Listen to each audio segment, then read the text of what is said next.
High বন্ধুরা, তো চলে এসেছি আজকে আবারও তোমাদের রিকোয়েস্ট একটা ভিডিও। অবশ্যই সেই হাফিজুর রহমান সিদ্দিকের ভিডিও নিয়ে গাইস আজকে আমরা চলে এসেছি। মানে যার ভিডিও দেখতে গাইস তোমরা এতটা পছন্দ করছো, ফাইনালি গাইস আজকে তার ভিডিও নিয়ে গাইস চলে এসেছি আমরা। আর সত্যি কথা বলতে বিশেষ করে যে ঘটনাগুলো আমরা তোমাদের সাথে শেয়ার করি সেগুলো কিন্তু দেখি তোমরা বেশি পছন্দ করছো। অবশ্যই মানে সত্যি ঘটনাগুলো শুনতে সত্যি খুবই ভালো লাগে, আমাদের তো সত্যি খুবই ভালো লাগে। তোমাদের কেমন লাগে তোমরা অবশ্যই কমেন্টে জানিয়ে যেও। তো বলছে বরফের আব্দুল কাদের জিলানী কুকুরের ঘটনা। মানে বুঝতে পারছো এটা কিন্তু অনেকটা পুরনো একটা ওয়াজ নিয়ে এসেছি, কিন্তু গাইস ঘটনাটা শুনলে সত্যি খুবই মানে ভালো একটা ঘটনা হতে চলেছে। ঘটনা যেমন ভালো তেমন তোমাদের শুনতেও ভালো লাগবে আর আমাদেরও শুনতে ভালো লাগবে। অবশ্যই সেটা তোমরা মনোযোগ দিয়ে শোনো গাইস, তাহলে বুঝতে পারবে, জানাবে যে আদৌ ভিডিওটা কেমন লাগলো। আর সবচেয়ে বড় কথা যে তোমরা আমাকে দেখলাম অনেকে কমেন্ট করেছো যে আমি যেন ঘোমটা দিয়ে বসি, তো মাথাটা যেন আর কি রাখি আমি। তো তোমাদের রিকোয়েস্টে কিন্তু অবশ্যই আমি মানে চেষ্টা করি রাখার, মানে দেখবো আমার অনেক ভিডিওতে আছে চেষ্টা হয়ে উঠতে পারে না কেন গাইস, আমরা যেখানে ভিডিওটা করি গাইস সেখানে অতিরিক্ত গরম গাইস, তো তার জন্য গাইস সবসময় ঘন্টাটা দেয়া মানে হয় না। কিন্তু অবশ্যই তোমরা অনেকেই আমাকে বারবার করে বলছো, তো অবশ্যই যেহেতু তোমরা সম্মানে আমার থেকে অনেকটাই বড়, তো তোমাদের কথা আমি অবশ্যই আমার রাখতে আমি বাধ্য। আর যেহেতু তোমরা আমাদেরকে এত ভালোবাসা দিচ্ছ তো তার জন্য তো অসংখ্য ধন্যবাদ তোমাদের। অবশ্যই তো তোমরা এরকম করে আমাকে কমেন্ট করতে থাকো। তো অবশ্যই গাইস তোমরা কমেন্টে জানাও যে রূপাকে কেমন লাগছে আজকে। তো চলো আমাদের মেইন ভিডিও ডেস্কটপ বক্সে চলে আসবে, প্লিজ গাইস তোমরা চেক আউট করে নিও। তো চলো গাইস বেশি কথা না বলে আজকের ভিডিওটি শুরু করা যাক। বরফির আব্দুল কাদের জিলানী মাহবুবে সুবহানী কুতুবে রব্বানী রাস্তা দিয়া চলতেছেন, একটা কুকুর সামনে দাঁড়ায় গেল। কুকুর ডাক দিয়া কয়, বরফির আমার কথার জবাব দিয়া তার উপরে যাও, বলো তুমি ভালো নাকি আমি কুকুর ভালো। বরফির চিন্তায় পড়ে গেলেন, যদি বলি কুকুর তুই ভালো আমি খারাপ, আল্লাহর কোরআনের আয়াতের উল্টা হবে, কারণ বনি আদম হলো শ্রেষ্ঠ। যদি বলি তুই খারাপ আমি ভালো, তো অহংকারী আসিয়া যাবে। আর যদি বলি আমি খারাপ তুই ভালো, তো কোরআনের আয়াতের উল্টা হয়ে যাবে। এখন আমি খারাপও বলতে পারি না, ভালো বলতে পারি না। আল্লাহর ওলি বান্দা মোরাকাবায় ঢুকলেন, আল্লাহ জবাব দিয়া দিলেন। এই জবাব পাইয়া ডাক দিয়া কয়, কুকুর কবরে যাওয়ার আগে আমি তোকে বলতে পারবো না আমি ভালো নাকি আমি খারাপ, কারণ আমাকে সবাই বড় পীর বলে ডাক দেয়, কিন্তু মরণের পরে আমার সামনে কিছু যাবে না। আমার 3টা পাতলা কাপড় আমার আসল বিছানা হবে। ওই অন্ধকার কবর 3.5 হাত মাটির ঘর হবে। ওই কবরে যাওয়ার পরে সাথী নাই বাতি নাই, আল্লাহ পাকের 2 জন ফেরেশতা প্রশ্ন করার জন্য আসবে। আসার পরে 1 নাম্বার প্রশ্ন রবের পরিচয় দাও, 2 নাম্বার প্রশ্ন হবে তুমি ধর্মের পরিচয় দাও, 3 নাম্বার প্রশ্ন হবে তুমি রহমাতুল লিল আলামিনের পরিচয় দাও। যদি আল্লাহর শুকর জবাব দিতে পারি তাহলে আমি তখন তোমাকে বলতে পারবো আমি আব্দুল কাদের জিলানী ভালো, তুই কুকুর বড় খারাপ। আর যদি ওই প্রশ্নের জবাব দিতে না পারি তখন আমার কবর হয়ে যাবে জাহান্নামের আগুন। 1টা নয় 2টা নয় 70 থেকে 99টা সাপ কবর ভরে যাবে, 2 পার্শ্বের মাটির চাপ। তখন আমি জবাব দিয়া বলতে পারবো কুকুর তুই ভালো, আমি মানুষেও ভালো হতে পারলাম না, কারণ আমার কবরের মধ্যে আগুন জ্বলে আমার আযাব হচ্ছে, তোর কোনো আযাব নাই। আমি কবরে যাওয়ার আগে তোকে জবাব দিতে। জিলানী ডাক দিয়া কয়, ও দুনিয়ার মানুষ, মরণের আগে কবরে গিয়া নাজাত না পাওয়ার আগ পর্যন্ত নিজেকে ভালো মনে করার উপায় নাই। আমারে মাওলানা না বললে মনে কষ্ট পাই, আমারে আন্তর্জাতিক মুফাসসির না বললে কষ্ট পাই, আমাকে হাজী সাহেব না বললে কষ্ট পাই, আমাকে খতিব সাহেব না বললে বড় কষ্ট পাই। আমি প্রিন্সিপাল, আমি মুফতি সাহেব, আমি মুহাদ্দিস, এটা দাবি করে কত গর্ববোধ করি, কত অহংকার। কিন্তু কবরে গিয়া যদি নাজাত না পাই, আমার মাওলানাগিরি মুফতিগিরি টাইটেলে আমার কোনো কাজ আসবে না, আর আমার টাইটেল লাগবে না যদি কবরে গিয়া আমলের কারণে আল্লাহ মাফ করে দেয়। আমি মাওলানা হওয়ারও দরকার নাই, মুফাসসির মুহাদ্দিস হওয়ারও দরকার নাই, আমার মতো ভালো জমিনে দুনিয়ায় আর কেউ হতে পারবে না। এরে নবীর উম্মতের দল, দিল্লি শাহী জামে মসজিদের মধ্যে খতিব হলেন শাহ ওলিউল্লাহ মুহাদ্দিসে দেহলভী রহমাতুল্লাহ আলাই। জুমার নামাজের খুতবায় যখন দাঁড়ায়, রুমাল দিয়া চেহারাটা ঢাকিয়া দাঁড়ায়। একজন দাঁড়ায় বলে, হযরত আপনি চেহারা ঢাকিয়া খুতবা পড়েন, কারণটা কি? আল্লাহর ওলি বলে, বাবা আগামী জুমায় তুমি জবাব নিতে আসবা। আগামী জুমায় যখন আসলো, বলে আমার কাছে দাঁড়াও। আল্লাহর ওলি শাহ ওলিউল্লাহ মুহাদ্দিস তার রুমালটা ওই প্রশ্নকারীর মাথায় দিলেন। প্রশ্নকারী একটা চিৎকার দিয়া বেহুশ হয়ে জমিনে পড়ে গেল। হুশে আসার পরে বলে, বাবা রুমালটা মাথায় দেওয়ার কারণে তুমি চিৎকার দিলা কেন? ওই লোকটা বলে, আল্লাহর কসম, আপনার রুমাল আমার মাথায় দেওয়ার পর দিল্লির বিশাল শহরে তাকায়া দেখলাম লক্ষ লক্ষ মানুষের মধ্যে কোনো মানুষ নাই, মাঝে মাঝে দুই একটা মানুষ দেখা যায়, আর বেশিরভাগ দেখা যায় কুকুর আর বানরের সুরতে।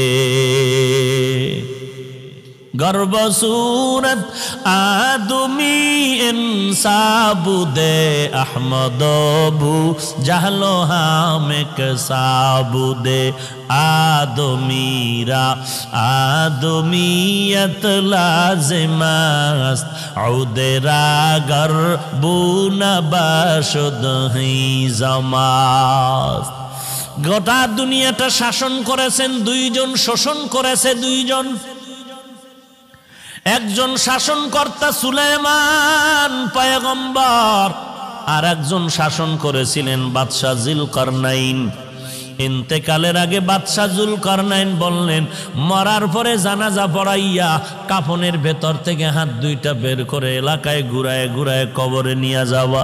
যখন জানাজার পরে এমন করা হলো, দুনিয়াওয়ালারা কয়, দেখ দেখ, দুনিয়ার ক্ষমতা পাইয়াও লোভ এখনো সামলাইতে পারে না, মরার পর আরো চায় আরো চায়।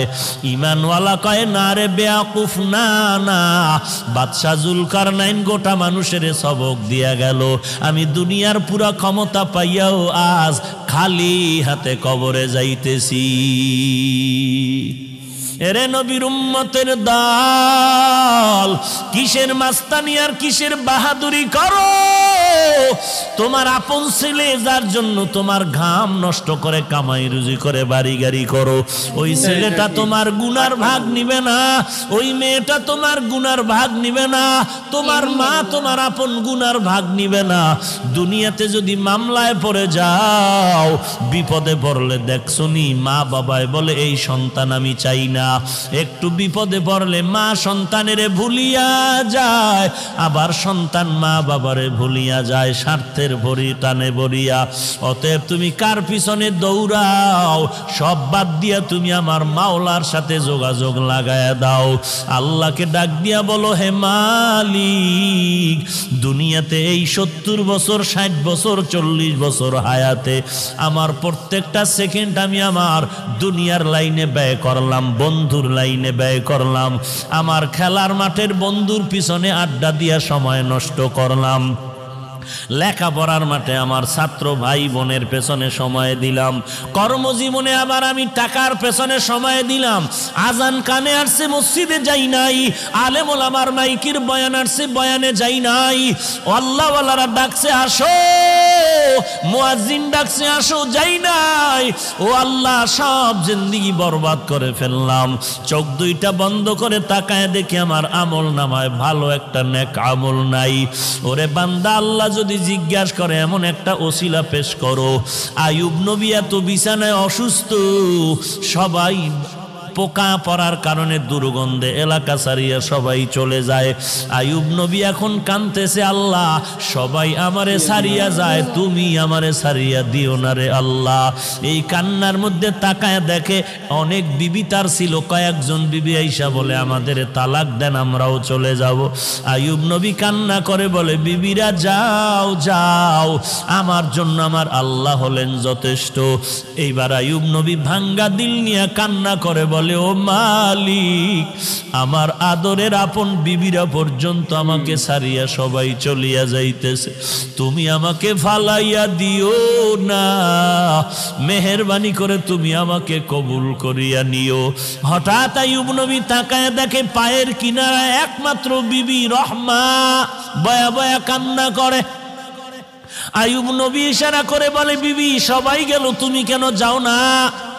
ইউসুফ নবীর কন্যা রহিমা, কিন্তু আসল নাম রহমা, তুমি যাও। বলে, না না, আমাকে যেতে বলবেন না পয়গম্বর। কারণটা কি? বলে, আমি আপনার খেদমতে আমার জীবনটা কাটায় দিতে চাই। কারণ কি? বলে, হাসরের ময়দান তো বড় কঠিন, একটা নেকের টানে মা বাবায় জাহান্নামে যাবে, ছেলে মেয়েরা জান্নাতে যাবে।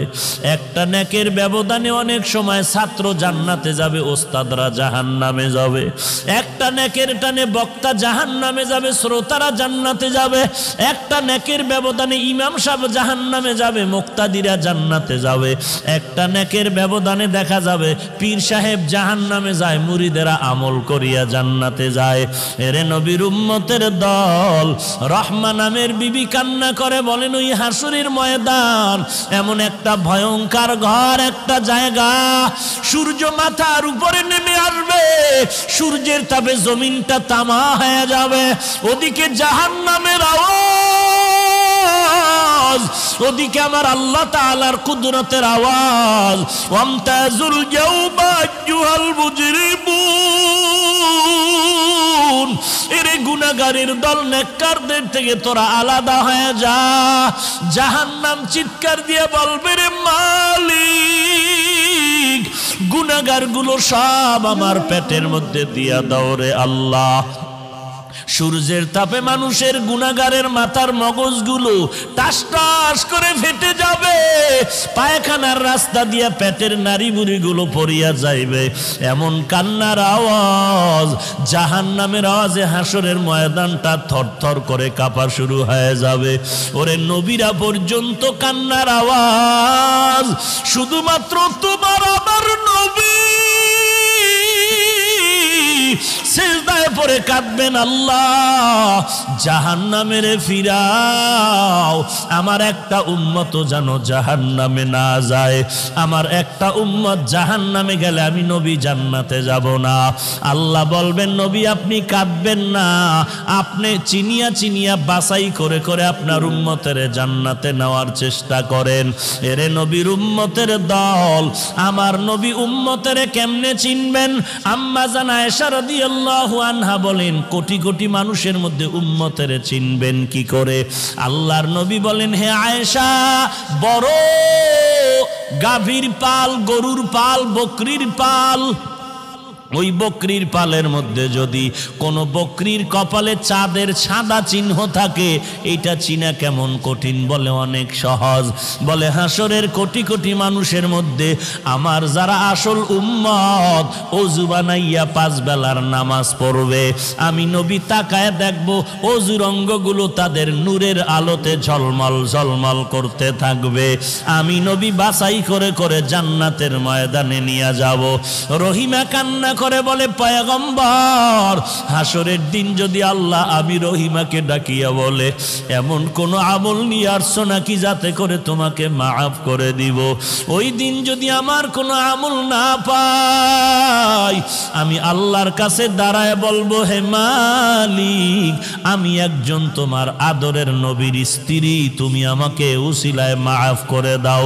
আমার আল্লাহ নবীর মোহাব্বতে আমি রহিমাকেও মাফ করে দিতে পারেন। এরে পর্দার আড়ালের মা, আমি হাফিজুর রহমানের মা, তুমিও মা, মনটা কি চায় না একজন আলেমের মা হয়ে কবরে যাও, একজন হাফেজে কোরআনের মা হয়ে কবরে যাও। তুমি মরার পরে তোমার সন্তান জানাজা পড়াবে, তুমি মরার পরে তোমার সন্তান কবরে গিয়া কোরআন পড়ে দোয়া করবে। যদি এমনটাই চাও, স্বামীর খেদমত করো, সন্তানের কোরআনওয়ালা বানাও, আল্লাহর মোহাব্বত নিয়ে পর্দা করে চলো, আর আল্লাহর কাছে চোখের পানি ছেড়ে কান্না করো, আল্লাহ এমন সন্তানের মা বাবা বানায় দাও যেই সন্তান আমি মরার পরে জানাজার ইমাম হতে পারে। এরে যুবক, আল্লাহর কাছে তওবা কর। যৌবনের 3 ভাগের 2 ভাগ গুনাহের কাজে ব্যয় করছো, আর কয়দিন বাহাদুরি করবি? এখান থেকে ঘর পর্যন্ত যাওয়ার গ্যারান্টি তোর হাতের মধ্যে নাই। এরে যুবক, আমিও তো তোর মতো একটা যুবক সন্তান। তোর ডানে বামে তাকায়া দেখ, তোর মতো যুবক স্কুল কলেজে পড়ে নামাজ বাদ দেয় না, তুই কেন পারো না? তোর মতো যুবক র্যাব আর্মি পুলিশ বিডিআর চাকরি করে নামাজ বাদ দেয় না, তুমি কেন পারো না? তোমার মতো যুবক তাকায়া দেখো, কৃষি কাজ করে, নদীতে কাজ করে, শ্রমিকের কাজ করে, নামাজ বাদ দেয় না, তুমি কেন পারো না? কয়দিন আর গুনার কাজ করবি রে বাবা? জাহান্নামের আগুন কি সহ্য করতে পারবি? আল্লাহর কোরআনটা কি তুই কি মিথ্যা মনে করেছো? নবীর হাদিস কি মিথ্যা মনে করেছ? আল্লাহর কোরআনের আওয়াজ এক জাররা পরিমাণ গুনাহ নিয়ে যদি কবরে যাও, ওই কবরের 2 পার্শ্বের মাটির চাপ পাজরের হাড় চুরমার হয়ে যাবে, সহ্য করতে পারবি না রে আল্লাহর বান্দা। তওবা কর, আল্লাহর কাছে কান্না কর, ও আল্লাহ জীবনে আর কোনোদিন নামাজ ছাড়ব না, বেপরদায় চলবো না, আর কোনোদিন মা বাবার সাথে বেয়াদবি করব না, আলেম ওলামাদের সাথে বেয়াদবি করব না, আর কোনোদিন দেশের বিরুদ্ধে জাতির বিরুদ্ধে ষড়যন্ত্র করব না, সহিভাবে কোরআন পড়ে নামাজ পড়ব, নবীর তরিকায় চলব। দুনিয়াতে জন্ম নিয়েই বাবা দেখেন নাই, 6 বছর বয়সে মা হারায় ফেললেন, 40 বছর পর্যন্ত নবী একা একা চলতেছেন। কারো কাছে নবী দাওয়াত দেন না, নামাজের কথা নাই, রোজার কথা নাই, তেলাওয়াতের কথা নাই, কালেমার কথা নাই, কোনো দাওয়াত নাই। কত বছর? 40 বছর পরে নবী নবুয়তের সনদ দিয়ে আল্লাহ কোরআন অবতীর্ণ করেছেন, দাওয়াত শুরু হয়ে গেল। রহমতের নবী আমার দাওয়াত দিতেছে মানুষের দ্বারে দ্বারে ঘুরে। মান ক্বালা লা ইলাহা ইল্লাল্লাহ ফাদাখালাল জান্নাহ, কুলু লা ইলাহা ইল্লাল্লাহ তুফলিহুন। একবার যে পড়বে লা ইলাহা ইল্লাল্লাহ সে জান্নাতি। নবী দাওয়াত শুরু করলেন। নবীজির ব্যক্তিত্ব, যৌবন, শক্তি সব দিক থেকে তুলনাহীন। সারা দুনিয়ার মানুষের থেকে আমার নবী ভিন্ন। সেই নবীর যৌবনকালের 25 বছর বয়সে বিয়া করার ক্ষেত্র আসলো। 2 জন স্বামী অতিবাহিত করনেওয়ালা নারী। আম্মা জান খাদিজা রাদিয়াল্লাহু আনহার সাথে বিবাহ, 40 বছরের নারী। নবীজির বয়স 25 বছর। নবীজির ভরা যৌবন, তাজা শক্তিশালী নবী। এখানেও আমার রবের বড় পরীক্ষা। তাও আবার 40 বছরের নারী, অবিবাহিত না। 2 জন স্বামী বিদায় হয়ে গেল, তৃতীয় হিসাবে রহমতের নবী আমার। কন্যা হইতেছে, বারবার কন্যা। আরবের মানুষ কন্যা পছন্দ করে না, কঠিন পরীক্ষা চলতেছে। আরবের মানুষ কন্যা পছন্দই করে না। কন্যা ঘরে আসলে লজ্জায় বাবা সমাজে মাথা উঁচু করে না, সমাজে বলেও না, গোপন রাখে, লজ্জা। নারী সমাজের বোঝা। সারা দুনিয়ার ধর্ম বর্ণ সব মানুষগুলো নারীদের উপরে জুলুম করে, জুলুম আর জুলুম। একমাত্র ইসলাম নারীর সম্মান বজায় রেখেছে, আর কেউ রাখে নাই।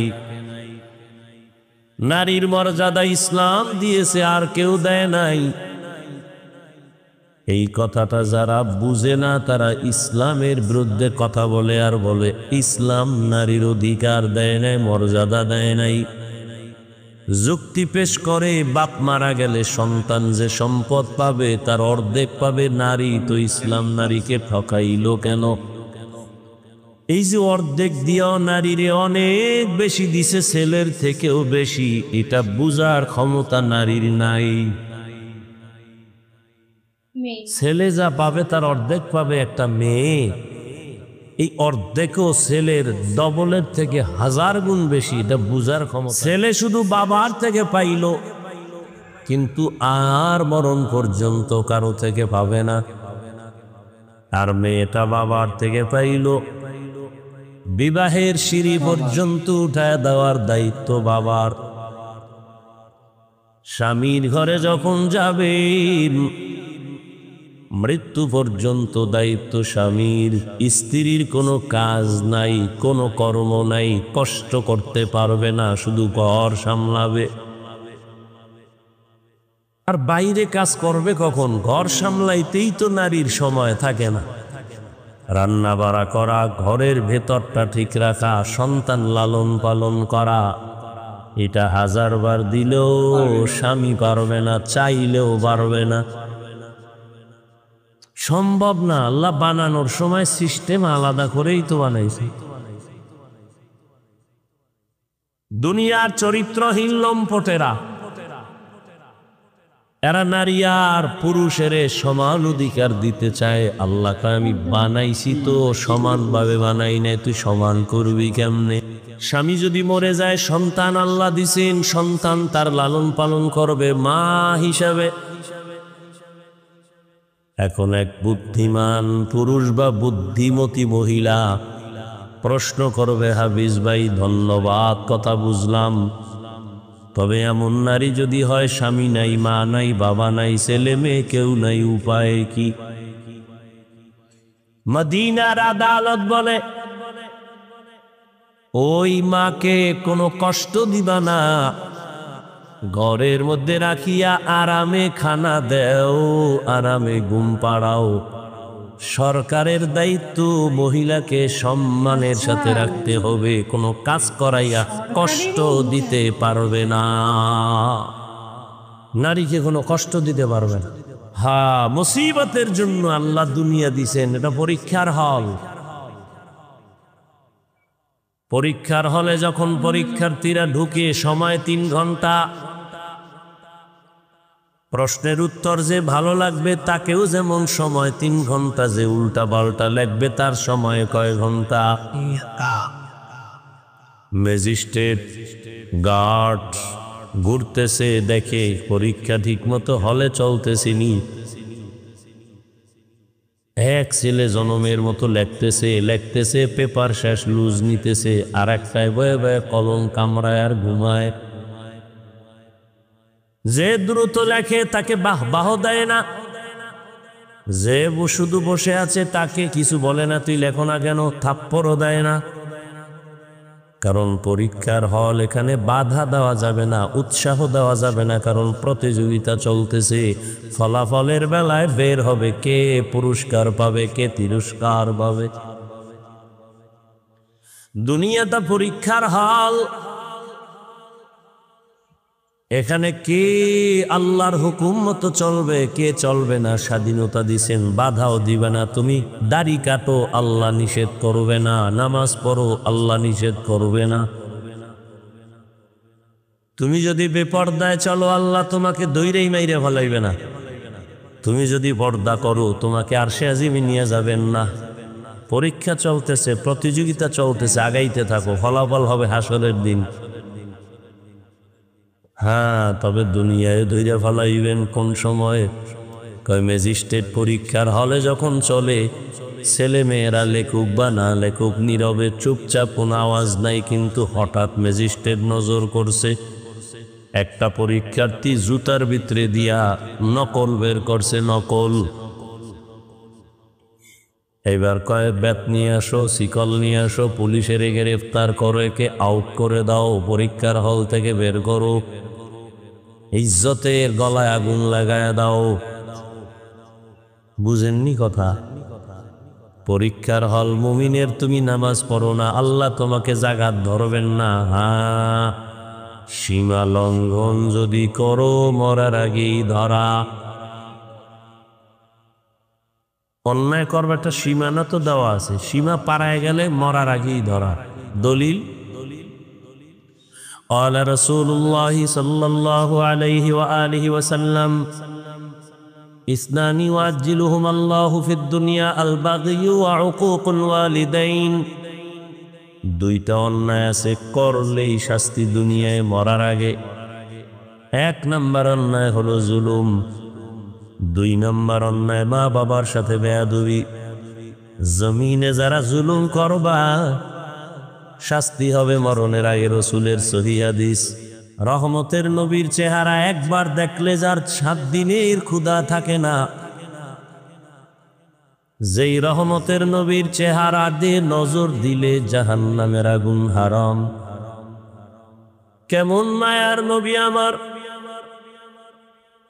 যে রহমতের নবী সম্পর্কে আম্মা জান আয়েশা রাদিয়াল্লাহু আনহা বলেন, সুই সুতা নিয়ে আমি সেলাইয়ের কাজ করতেছি, সন্ধ্যাবেলা বাতির তেল শেষ হয়ে নিভে গেছে, হাতের সুইটা পড়ে গেছে জমিনে, অন্ধকারে কই পাবো সুই? ও দুনিয়ার মানুষ, তোমাদেরও একটা সূর্য আছে, আমি আয়েশার একটা আলাদা স্পেশাল সূর্য আছে। তোমাদের সূর্যটা সকালবেলা উঠে সন্ধ্যাবেলা অস্তমিত হয়, আর আমি আয়েশার সূর্য প্রতিদিন এশার নামাজের ভয়ে আমার হুজরায় উদিত হয়। রহমতের নবী আমার এশার নামাজ পড়ে যখন আমার হুজরায় প্রবেশ করলেন, রহমতের নবীর চেহারার আলোতে দেখি সুইটা খুঁটির গোড়ায় পড়ে আছে। কেমন মায়ার নবী, চিনলা না? নেতারে চিনছো, নেতার জন্য জীবন দাও। নেত্রীরে চিনছো, জীবন দাও। যারা নবীরে চিনছে তারা নবীর জন্য জীবন দেয়। যারা আল্লাহরে চিনছে তারা আল্লাহর জন্য দেয়। সব পাগলামি চলতেছে দুনিয়া। হ্যাঁ, সব পাগলামি। দুনিয়ার সবাই পাগল। সবাই কি? দুনিয়াতে যত মানুষ সব পাগল, এমন একজন মানুষ নাই যে পাগল না। পৃথিবীতে যত মানুষ সবাই কি? পাগল। কেউ টাকার পাগল, কেউ বাড়ির পাগল, কেউ গাড়ির পাগল, কেউ নারীর পাগল, কেউ ক্ষমতার পাগল, কেউ চেয়ারের পাগল। আম্মা জান আয়েশা বলেন, রহমতের নবীর ঘাম বোতলের মধ্যে ভরে আমি রাখতাম, আর বড় বড় অনুষ্ঠানে আমি আতর হিসেবে ব্যবহার করতাম। কেমন রহমতের নবী, যার জীবনে কোনোদিন একটা মিথ্যা কথা বলেন নাই। কেমন রহমতের নবী আমার, যে রহমতের নবী কোনদিন কাউকে একটা গালিও দেন নাই। গালি শুনছেন হাজার হাজার গালি, একটা জবাবও দেন নাই। কেমন মায়ার নবী, রহমতের নবী।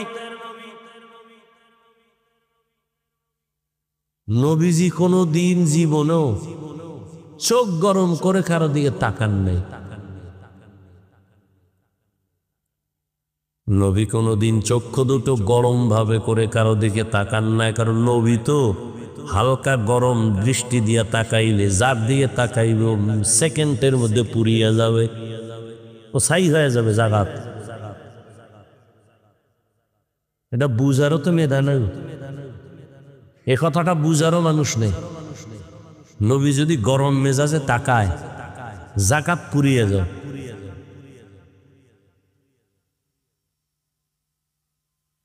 এটা আল্লাহর দেয়া পাওয়ার। বুঝার মেধা নাই, বুঝানোরও মানুষ নাই, বুঝবার মতো মনও নাই, বিরোধিতা করার মানুষ আছে। বুঝার মানুষ নাই, বুঝানোরও মানুষ নাই, বিরোধিতা করার মানুষ আছে।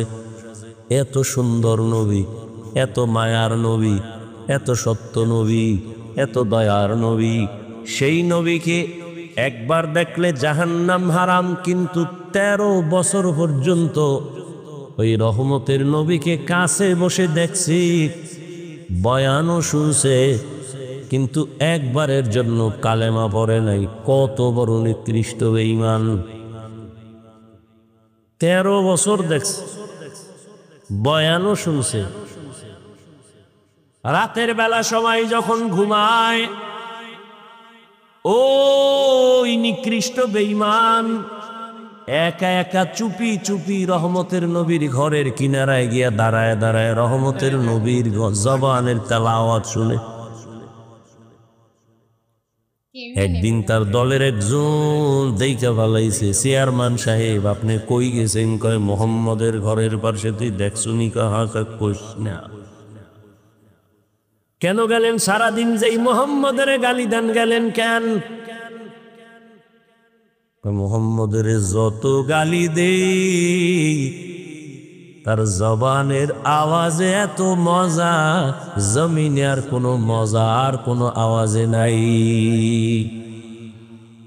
ইমামুল আউয়ালিন আল আখিরিন বহরে সাদকা রাহমাতাল লিল আলামিন সাইয়্যিদুল কাউনাইন খাতমুল মুরসালিন আখির আমদ বুদে ফখরুল আউয়ালিন।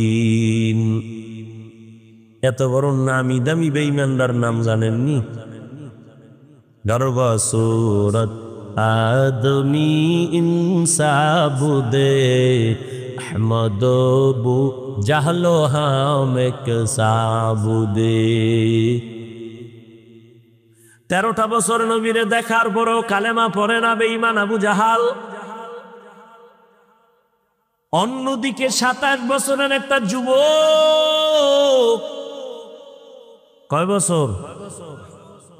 তরবারি নিয়ে দৌড়ায়, নবীকে জবাই করবে। কারে জবাই করবে? রহমতের নবীর কল্লা কাইটা নিয়ে আসবে, তরবারি নিয়ে দৌড়ায়। কত বড় বিশ্ব সন্ত্রাসী! রহমতের নবীর মাথা কাটার জন্য দৌড়ায়। এত গরম মেজাজ। ঘটনা আপনারা জানেন। হঠাৎ রহমতের নবীর সামনে গিয়া চেহারা দেখা তরবারি ফালায়, বলে ও রহমতের নবী, আমাকে মাফ করে দেন, কালেমার রশি আমার গলায় পড়ায়া দেন।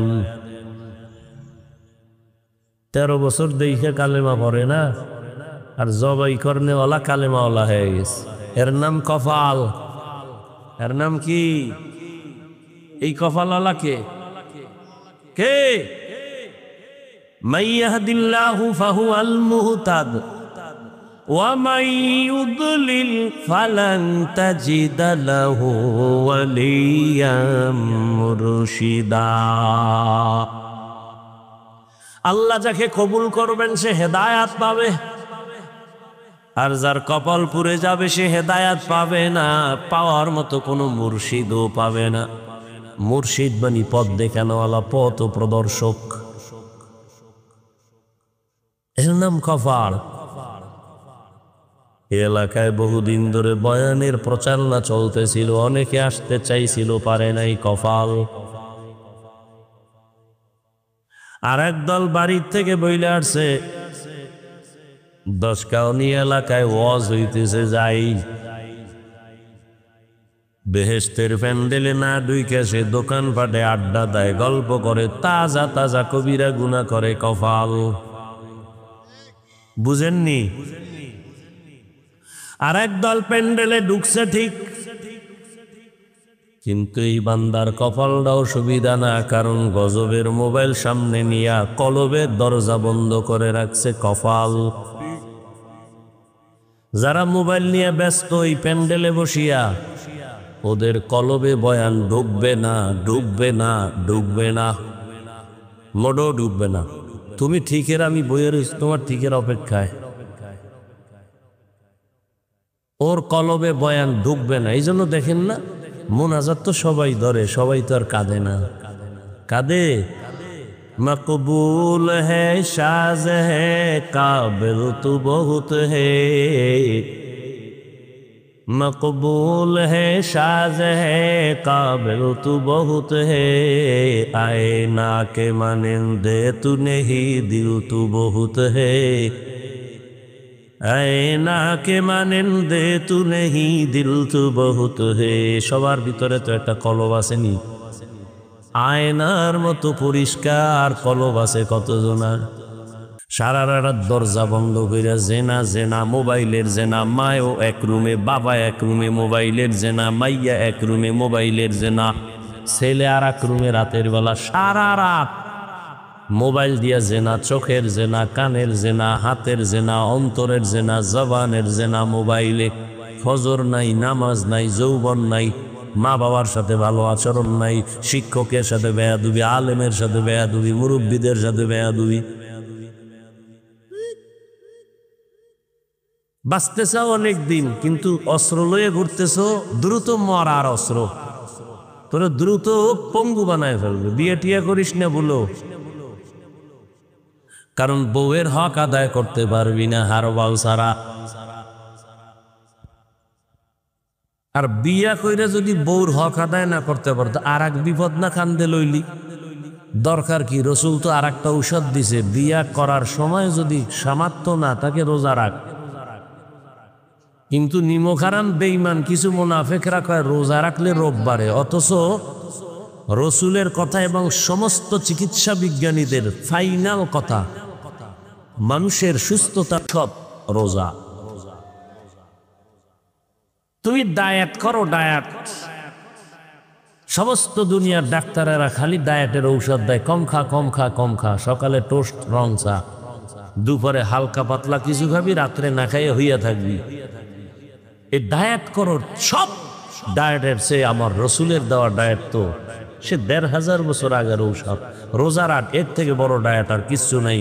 ডায়াবেটিসের গোষ্ঠীও তোরে ধরবে না ঠিক মতো রোজারা। রসুল সোমবার বৃহস্পতিবারে রোজা রাখছেন। এমনি চিকিৎসা বিজ্ঞানীরা ১৫০০ বছর আগের মোহাম্মদের থিওরিগুলো রিসার্চ করে বলছে রোজা হলো শরীরের মহা ঔষধ সুস্থতার জন্য।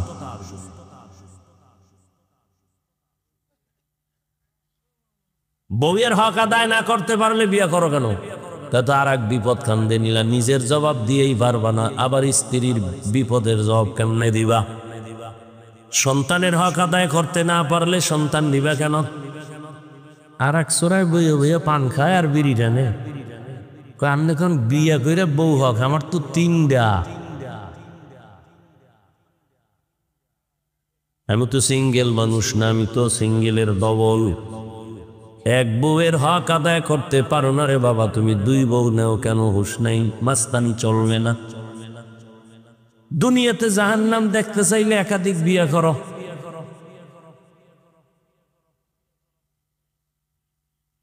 দুনিয়াতে জাহান্নাম নবদ দেখতে চাইলে কি করো? একাধিক। এক বিয়ে লইই তো হালকা পাতলা জাহান্নাম দেখা ফেলায় এই মোবাইলের কারণে। ডবল এলে তো উপায় নেই। আমি মাঝে মাঝে বলি, বেইজ্জতি হইয়া তাড়াতাড়ি যদি মরতে চাও, বেইজ্জতি হইয়া তো রাজনীতি কর, নাইলে ডবল বিয়ে কর। বর্তমানে যে পচা রাজনীতি আছে না, চান্দাবাজি ধান্দাবাজি রাজনীতি,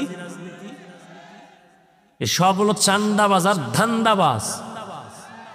পৃথিবীতে শ্রেষ্ঠ রাজনীতি কোরআনের রাজনীতি, ইসলামের রাজনীতি। অথচ সোনার ঘরের সোনা রাখা ইসলামের রাজনীতি নেই। সুলাইমান নবী রাষ্ট্র চালাইছেন, কোরআন শরীফে আছে। ইউসুফ নবী মিশরের অর্থমন্ত্রী ছিলেন, কোরআন শরীফে আছে। আবু বকর ওমর ওসমান রাষ্ট্র চালাইছেন, রসুলের হাদিসে ঘটনা আছে। তোমারে কোন সোরায় শিখাইল ইসলামের রাজনীতি নাই? হ্যাঁ, তোমার পচা রাজনীতি ইসলামে নেই, চান্দাবাজি ধান্দাবাজি ইসলামে নাই। ইসলামে কেমন রাজনীতি? মালিক যেই প্লেটে খাবে, গোলাম সে একই প্লেটে খাবে। ইসলামের রাজনীতি কেমন? কর্মচারী কাজ করবে, ঘাম ঝরার আগে বেতন দিয়ে দাও। আর চান্দাবাজার ধান্দাবাজের রাজনীতি কেমন? মালিকে 500 টাকার খেজুর দিয়ে ইফতারি খাবে, কর্মচারী পায়ে ফিসা 8 আনার খেজুর দিয়ে ইফতারি করবে। ধান্দাবাজি চান্দাবাজি রাজনীতির নিয়ম কি? কর্মচারী কাজ কইরা সুটকি হয়ে যাবি, বেতনের জন্য রাস্তায় আন্দোলন করবি, পুলিশের ফিডা খাইয়া আপ বেতন পাবি। কি? আর জাকাত তো দিবেই না। নবী 1500 বছর আগে বইলে গেছে, জাকাত দেওয়া কিয়ামতের আগে মানুষ মনে করবে জরিমানা। এখন তাই মনে কর জাকাত দেয় না, তো জাকাত বানাইছেন ফ্যাশন। মাইক লাগায় জাকাত দেখা, আসেন on time free service, on time লঙ্গি, একবার পরলে সদরঘাট। কেন বানায় বলতেছি? ওদিকে কোম্পানি আবার এই কাপড় সিলাই কইরা দোকানে দোকানে দিয়া লেখছে জাকাতের কাপড় পাওয়া যায়। তার মানে পৃথিবীর কোম্পানি এর থেকে 3rd ক্লাসের অন টাইম নিকৃষ্ট কাপড় কোন কোম্পানি আর বানায় নাই। জাকাতের কাপড় এত নিকৃষ্ট কাপড় বানাইছে, ফ্যাশন বানাইছে জাকাত দাও। এই বয়ান এইরকম কোন মসজিদে করলে এই হুজুর পরের দিন নাই, গুম গুম মানে ঘুমায়। কারণ শিয়ালের হাতে মুরগি দিয়া কয় 3 দিনের আমানত। শিয়াল কয় দোয়াও চাই মাপ চাই, এটা ফেটে গিয়ে কিমা হয়ে গেছে, আর ফেরত দেওয়ার উপায় নেই। শিয়ালের কাছে মুরগি রাখা যেমন, মসজিদ মাদ্রাসা এবং ধর্মের চাবি সুদখোর ঘুষখোর বেনামাজির হাতে দেওয়াটাও তেমন। দিছে কারা? জিবরাইল। কারা দিছে? কারা? আমরা হুজুরেরা। কারা দিছে? তা আমরা কইতে লজ্জা লাগে, ভোটের আগে পায়খানা খাইছো টাকার নামে, লজ্জা লাগে নাই? বাথরুমে গিয়া 10 গ্রাম পায়খানা খাইও, এরপরে হালাল সাবান দিয়ে কুলি কইরো, গন্ধ থাকবে না। কিন্তু প্রার্থীর থেকে যে টাকা খাইছো, জাহান্নামের আগুন ছাড়াই গন্ধ যাবে না। পিসাবের মুড়ি তাবলিগলা টের পাওয়া যায় টাকার সামনে। আল্লাহ হেদায়াত দান করো। ভেজাল ভেজাল, যেদিকে ঢুকবো খালি ভেজাল। এই জন্য মাঝে মাঝে বলি, পীর সাহেবের মুড়ি তাবলিগওয়ালা হাজি সাহেব, তাদের ইমানের পার্সেন্ট কত টের পাওয়া যায় মাইয়া ভোলার বিয়ার সময়। উপরে উপরে কয় কিচ্ছু লাগবে না, তলে তলে কয় এইটা দিল না, এটা কি মানবতা হইল? ওইটা দিল না, এটা কি মানবতা হইল? তো আমি একটা কথা বলবো যে তুমি যতই অহংকার করো, যতই যা করো গাইস, তোমার কিন্তু লাস্টে মানে তোমার কি সবাইদের, আমাদের সবাইদের কিন্তু লাস্টে সেই 3.5 হাত কবরের ভিতরে কিন্তু যেতেই হবে। একদমই তাই, সেটাও কিন্তু আমাদের শেষ মুহূর্তে হাসি মুখটা নিয়েই যেতে হবে, কিছু করার নেই। কারণ আমার যতই সম্পত্তি থাকুক, আমার যতই যা কিছু থাকুক না কেন, যতই রূপের গুণ থাকুক বা আমার নিজস্ব কোনো গুণ থাকুক, যাই থাকুক না কেন, ওটাই আমাদের লাস্টে মানে আসল জায়গা। তোমরা সবাই বুঝতে পেরেছো। ওয়াজ শুনে সত্যি খুবই ভালো লাগলো। তোমাদের কেমন লাগলো?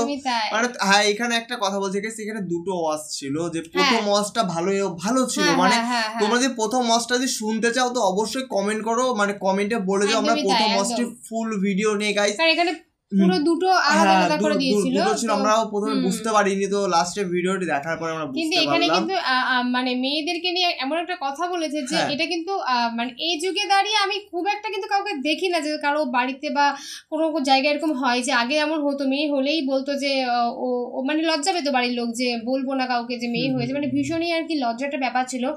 কিন্তু সেখানে দাঁড়িয়ে আজকে আমি একটা মেয়ে হয়ে এটা বলতে পারি যে আগের যুগ আর এই যুগের মধ্যে অনেক তফাৎ আছে গাইস, সত্যি অনেক তফাৎ আছে। আর একটা কথাই বলবো, তোমাদের ভিডিওটি কেমন লাগলো তোমরা অবশ্যই কমেন্টে জানিও। আর তোমরা যদি প্রথমে ভিডিওটি দেখতে চাও, প্রথমে ভিডিওর কাহিনীগুলো সত্যি মানে বলার স্টাইলের কথা বাদ দিয়ে মানে দেখতে খুবই মানে শুনতে খুবই ভালো ছিল।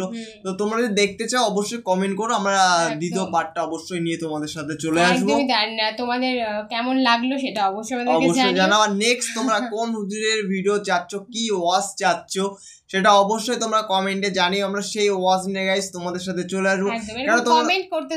তোমরা তো জানো গাইস, কমেন্টের ভিত্তিতে গাইস আমরা ভিডিও বানাতে, অবশ্যই গাইস তোমরা ভালো ভালো কমেন্ট করো, ভালো ভালো হুজুরের ভিডিওতে কমেন্ট মানে ভিডিওর জন্য কমেন্ট করো, তো অবশ্যই আমরা সেই ভিডিও নিয়ে চলে আসবো।